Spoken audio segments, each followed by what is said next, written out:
Hello viewers, welcome to Ooty cooking channel. இன்னைக்கு ரொம்பவே சூப்பரான மேங்களூர் போண்டா செய்ய போகிறோம். மேங்களூரில் ரொம்பவே ஃபேமஸான ஸ்ட்ரீட் ஃபுட் தான் இது. இந்த மேங்களூர் போண்டாவோட ஒரு காரசாரமான சட்னியோட அவங்க சர்வ் பண்ணுவாங்க. ரொம்பவே ஈஸியாக செய்யக்கூடிய டேஸ்டான மேங்களூர் போண்டாவோட ஒரு காரசாரமான சட்னி எப்படி செய்யறதுன்னு பார்க்கலாம் வாங்க. மேங்களூர் போண்டா செய்யறதுக்கு ஒரு கப் அளவுக்கு மைதா மாவு எடுத்திருக்கேன். இது சரியா 150 கிராம் அளவு இருந்துச்சு. இது கூடவே ஒரு கப் அளவுக்கு தயிர் சேர்த்திருக்கேன். நம்ம மேங்களூர் போண்டா செய்யும் போது கண்டிப்பாக தயிர் தான் சேர்க்கணும். ஒரு சொட்டு கூட தண்ணி சேர்க்கக்கூடாது. தயிர் சேர்த்தே தான் இந்த மாவை நம்ம கலந்தெடுக்கணும். 100 கிராம் மைதாவுக்கு 60லிருந்து 70 ml வரைக்கும் நமக்கு தயிர் தேவைப்படும். இது கூடவே ஒரு டீஸ்பூன் ஜீரகம், தேவையான அளவு உப்பு சேர்த்துக்கலாம். இது கூடவே ஒரு டீஸ்பூன் அளவுக்கு சோடா உப்பு சேர்த்திருக்கேன். ஒரு கொத்து கறிவேப்பிலையை பொடியாக கட் பண்ணி சேர்த்துருக்கேன். இது கூடவே 2 இன்ச் இஞ்சியை பொடியாக கட் பண்ணி சேர்த்துக்கலாம். 2 பச்சை மிளகா, கூடவே மல்லி இலையை பொடியாக கட் பண்ணி சேர்த்துருக்கேன். இது கூடவே அரை கப் அளவுக்கு தயிர் எடுத்து வச்சிருக்கேன். நம்ம மாவு பிசையும் போது தேவைப்பட்டால் தண்ணி சேர்த்து பிசையக்கூடாது, தயிர் சேர்த்து தான் பிசைஞ்சு எடுக்கணும். அதனால ஒரு அரை கப் அளவுக்கு தயிர் எடுத்து வச்சுக்கோங்க. நாம் சேர்த்த பொருட்கள் எல்லாத்தையுமே மைதா மாவோட நல்லா கலந்து விட்டுறலாம். மாவு பிசையும் போது ரொம்ப கெட்டியாக இருந்தால் தயிர் சேர்த்து பிசைஞ்சு எடுத்துக்கலாம். மாவு நல்லா கலந்ததுக்கு அப்புறம் இதில் ஒரு டீஸ்பூன் அளவுக்கு பெருங்காயத்தூள் சேர்த்து நல்லா கலந்து விட்டுருங்க. மாவை ஒரு 15 நிமிஷம் நம்ம நல்லா பீட் பண்ணி எடுக்கணும். அப்போ தான் மேங்களூர் போண்டா நல்லா சாஃப்டாக இருக்கும். உங்களால் எந்த அளவுக்கு பீட் பண்ணி எடுக்க முடியுமோ அந்த அளவுக்கு நல்லா பீட் பண்ணி எடுத்துக்கோங்க. கையிலேயே பீட் பண்ணால் போதும். அப்படி இல்லைன்னா நீங்கள் ஹேண்ட் விஸ்க் இருந்தால் ஹேண்ட் விஸ்க்லேயும் நல்லா பீட் பண்ணி எடுக்கலாம். குறைஞ்சது 15 நிமிஷமாச்சும் மாவை நல்லா பீட் பண்ணி எடுக்கணும்.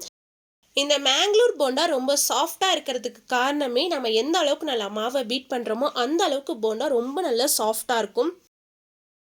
அதே மாதிரி மாவு பிசையும் போது ஒரு சொட்டு கூட தண்ணி சேர்க்கக்கூடாது. கண்டிப்பாக தயிர் தான் சேர்த்து பிசையணும். அப்போ தான் போண்டா நல்லா டேஸ்ட்டாக இருக்கும். நீங்கள் மாவை நல்லா பீட் பண்ணி எடுக்கலைன்னா போண்டா ஹார்ட் ஆகிடும். அதனால் முடிஞ்ச அளவுக்கு நல்லா பீட் பண்ணி எடுத்துக்கோங்க. மாவை நல்லா 15 நிமிஷம் பீட் பண்ணி எடுத்து வச்சுருக்கேன். இந்த மாவு ஒரு அரை மணி நேரம் நாம் ரெஸ்ட்டில் வைக்கணும். அப்போ தான் நம்ம போண்டாவை எண்ணெயில் பொரிச்செடுக்கும் போது நல்லா சாஃப்டாக ஃப்ளஃபியாக இருக்கும். மாவு அரை மணி நேரம் ஊறுறதுக்குள்ளே நாம் சட்னி ரெடி பண்ணிடலாம். மிக்சி ஜாரில் 1/4 கப் அளவுக்கு தேங்காய் துருவல் சேர்த்துருக்கேன். இது கூடவே 5 டேபிள் ஸ்பூன் அளவுக்கு பொட்டுக்கடலை சேர்த்துக்கலாம். இது கூடவே 5 பச்சை மிளகா, 2 இன்ச் இஞ்சி, ஒரு கைப்பிடி நிறைய மல்லி இலை சேர்த்துருக்கேன்.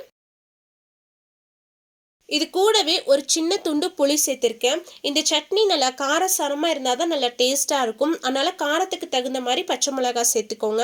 நான் நல்லா காரமான பச்சை மிளகா அப்படிங்கிறனால 5 பச்சை மிளகா சேர்த்துருக்கேன். 5லேருந்து 10 பச்சை மிளகா வரைக்கும் சேர்த்துக்கலாம். அப்போ தான் சட்னி நல்லா காரசாரமாக ரொம்பவே டேஸ்ட்டாக இருக்கும். இது கூடவே சட்னிக்கு தேவையான அளவு உப்பு சேர்த்துக்கலாம். கூடவே 1/4 கப் அளவுக்கு தண்ணி சேர்த்து நல்லா திக்கான பேஸ்ட்டாக அரைச்சி எடுத்துகிட்டு வந்துடலாம். சட்னி ரொம்ப திக்காக இருக்குன்னு நினச்சிங்கன்னா கொஞ்சமாக தண்ணி சேர்த்து கலந்து விட்டுக்கோங்க. சட்னிக்கு ஒரு தாளிப்பு கொடுத்துடலாம். 2 டேபிள் ஸ்பூன் அளவுக்கு எண்ணெய் சேர்த்துருக்கேன். எண்ணெய் நல்லா சூடானதும் அரை டீஸ்பூன் அளவுக்கு கடுகு சேர்த்துக்கலாம். கடுகு எண்ணெயில் நல்லா பொரிஞ்சதும் இதில் அரை டீஸ்பூன் அளவுக்கு உளுத்தம்பருப்பு சேர்த்துருக்கேன். கூடவே ஒரு காஞ்ச மிளகாய், ஒரு கொத்து கருவேப்பிலையில சேர்த்துக்கலாம். எல்லாமே எண்ணெயில் நல்லா பொரிஞ்சதுக்கு அப்புறம் இதை சட்னியில் சேர்த்துட்டு லைட்டாக கலந்து விட்டுறலாம். சட்னி ரெடி ஆயிடுச்சு. போண்டாவுக்கு மாவு ரெடியாக தான் இருக்குது. அதையும் எண்ணெயில் பொரிச்சு எடுத்துடலாம். மாவு அரை மணி நேரம் நல்லா ஊறி வந்துருச்சு. இன்னொரு பவுலில் தண்ணி எடுத்துக்கலாம். நம்ம தண்ணி தொட்டுட்டு மாவு எடுத்து போடும்போது மாவு கையில் ஒட்டாமல் வரும். ரொம்ப பெருசு பெருசாக போண்டா போட்டுறாமல் கொஞ்சம் சின்ன சின்னதாக போட்டு எண்ணெயில் பொரிச்சு எடுத்துக்கலாம். மாவு ரொம்ப தண்ணியாகவும் இருக்கக்கூடாது, ரொம்ப கெட்டியாகவும் இருக்கக்கூடாது. மாவை கையில் எடுத்து எண்ணெயில் போட்டு பொரிச்சு எடுக்கிற அளவுக்கு கன்சிஸ்டன்சியில் இருக்க மாதிரி பார்த்துக்கோங்க. எண்ணெய் நல்லா சூடானதுக்கு அப்புறமா மாவு சேர்த்துக்கோங்க. எண்ணெய் சூடாகாமல் நீங்கள் சேர்த்தீங்கன்னா போண்டா அதிகமாக எண்ணெய் குடிச்சிரும். நம்ம மாவை எண்ணெயில் சேர்த்தோன்னுமே நல்லா உப்பி மாவு மேலே எலும்பி வரணும். அப்போ தான் போண்டா நல்லா சாஃப்டாக இருக்கும். நம்ம மாவை எந்த அளவுக்கு பீட் பண்ணி எடுக்கிறோமோ அந்த அளவுக்கு நம்மளோட போண்டா நல்லா ஃப்ளஃபியாக சாஃப்டாக இருக்கும்.